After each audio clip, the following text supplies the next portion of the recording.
دستور میں بھی حضرت نے بہت سی تبدیلیاں کرائیں، اور پھر حضرت نے جو سب سے بڑی اس دستور میں چیز ہے، حضرت اس کو بیان فرماتے ہوئے کہا کرتے تھے کہ الحمدللہ پاکستان کا آئین جو ہے یہ اسلام پسند ہے، یہ اسلامی آئین ہے۔ فرمایا کہ جب یہ آئین میں لکھا جا رہا تھا تو پھر یہ طے ہونا ہوا کہ بتائیے سپریم کون ہوگا،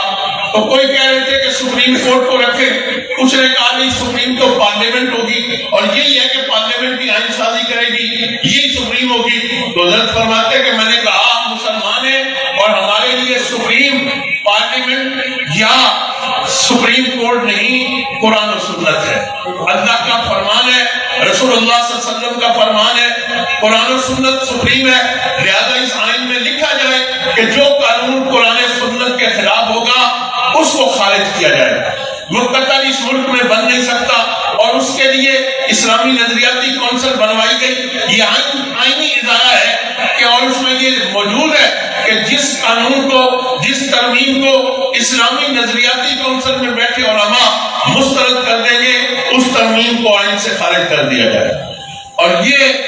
جدوجہد